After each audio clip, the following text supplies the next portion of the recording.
नमस्कार मंडळी, स्वागत आहे पुन्हा एकदा तुमचं माझ्या या नवीन व्लॉगमध्ये। आज आपण अशा ठिकाणी जातोय ज्या ठिकाणाला युनेस्कोने जागतिक वारसा स्थळाचा दर्जा दिलेला आहे व ते महाराष्ट्रातील 7 आश्चर्यांपैकी एक असं समजलं जातं।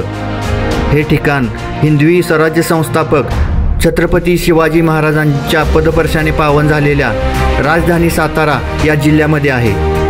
हे ठिकाण पुण्यापासून 135 किलोमीटर तर सातारापासून 25 किलोमीटर अंतरावरती आहे।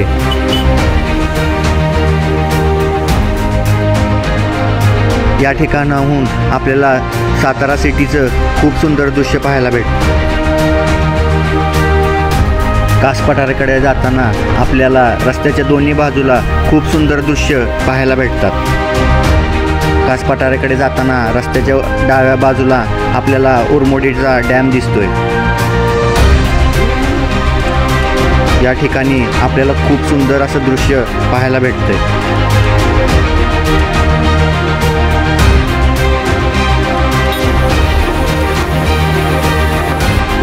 हा आहे कनेरचा डॅम। या ठिकाणी निसर्गाचं पोर्ट्रेट स्वरूपातील दृश्य आपल्याला इथं पाहायला भेटतंय।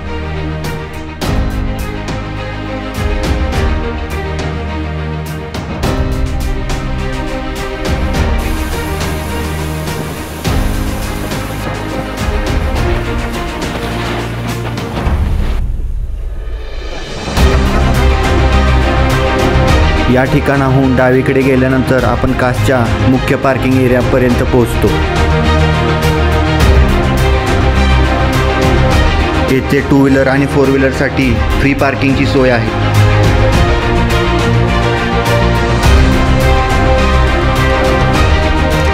तिकिटाचे चार्जेस पर पर्सन 150 रुपये तर विद्यार्थ्यांसाठी 40 रुपये इतका आहे।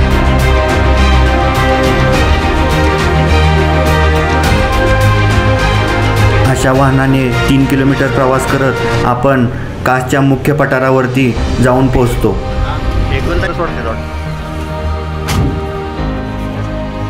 हे वाहन आपल्याला गेट नंबर 3 वरती ड्रॉप करतं।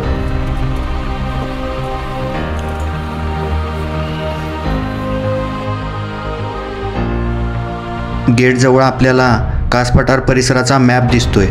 गेटमध्ये एंट्री करायच्या अगोदर आपण फुलांची ओळख करून घेऊयात। कंदील पुष्प, याला कावळा किंवा मिकी माऊस असे म्हणतात। जंगली आले, कुमुदिनी, सीतेची आसवे, पानेर,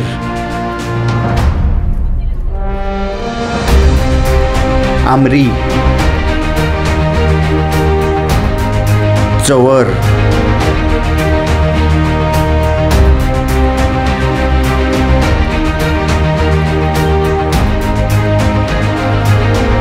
कौला, आभाळी। कास पठारावरती आपण सायकल राईड सुद्धा करू शकतो। कासला भेट देण्याचा सगळ्यात बेस्ट टाइम म्हणजे सप्टेंबर महिना। चला तर मग कास पठारावरील या सुंदर फुलांचा आस्वाद घेऊया।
ही फुलं तिथे जास्त प्रमाणात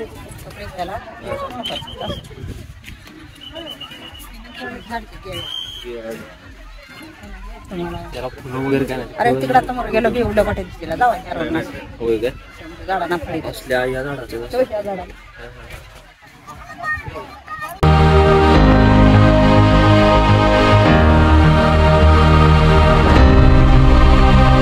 काय मग कसा वाटतोय तुम्हाला हा निसर्गाचा सुंदर आविष्कार?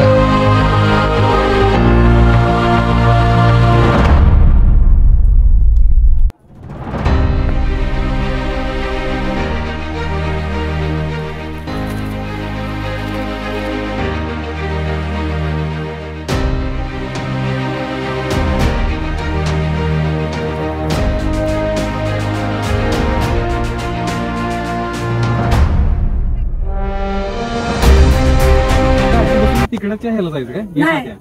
गेटला आपली गाडी खाली पार्किंग करू. नाही इथे बस येते नाही. बस इथं पण भेटणार तिथं पण भेटणार. हा चालतंय का असं ट्रॅव्हल करायचं ते बसनं तिकडे बसनं ट्रॅव्हल करता येते का? गेलं तर नाही काय एकदाच आणून सोडणार का गाडी? हा एकदा नाही. तिथं लाव कुठल्या गेटला म्हणलं? 4 नंबरच्या का? 4 नंबर गेट. 4 नंबर. घेताना कुठं असते बसते? म्हणजे आम्हाला इथनं परत जायचं असेल तर कुठं? 3 नंबरच्या गेटला. बसला तुम्हाला 2 ला पण घेणार हा आणि 3 ला पण घेणार. बरं बरं बरं.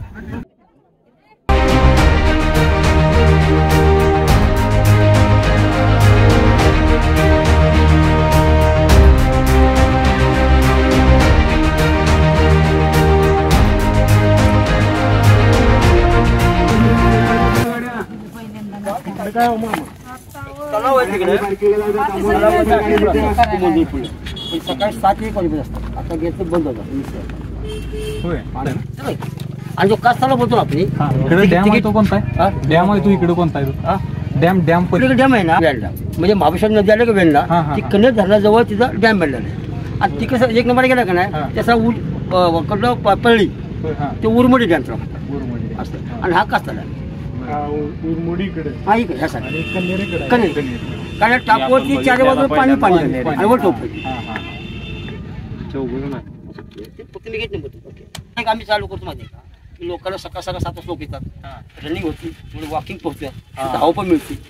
आणि उन्हाचं काय उन्हाचं सांगतो तुमच्या जंग परत पाठवता हरकत नाही, पण माझा तुम्ही जाऊ नका. उन्हात काय 2 तास कमी आहे का कमी त्याचा आता आपल्याला 10 मिनिटं लागणार, 10-15 मिनिट लागणार, त्याला 1 तास लागणार. ते मध्ये झोपडे बनवल्या गेलं पण माझं तकवाल तिथे बसू निवार. एका गाडी तुमची गाडी घ्यायची पार्किंगची तिथून राट खालून रस्ता आहे राईट मारायचा. तिथून पुढे गेला का नाही की तुम्हाला कास्ता लावणार, वजा धबधबा, थोडं बामनोली, थोडं तापड, तो एक रूट आहे सगळा. माहिती का तुमच्या पार्किंग पासून जे रूट लागला ना तो तुम्हाला वजा धबधबा दिसेल, कास्ताला पहिला दिसेल, त्यानंतर बामनोली, तापोळा, मुन्नावळी सगळी बोटी पाणी पाणी पूर्ण पाणी असतं. कालपासून परवा पाऊस पडला ना तर थोडं पाणी आहे.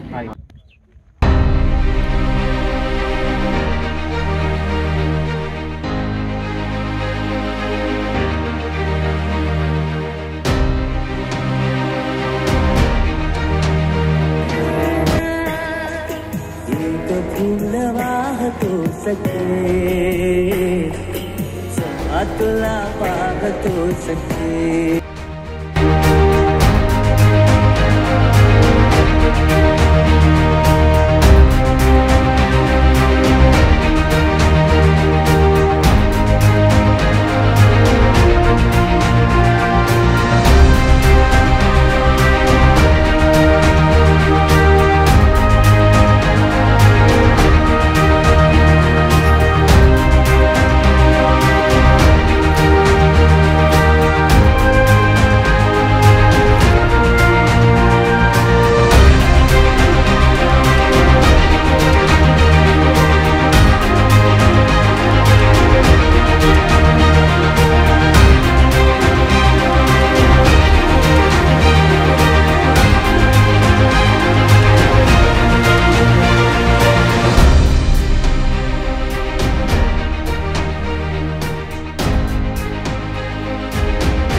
कास्ता इकडं ना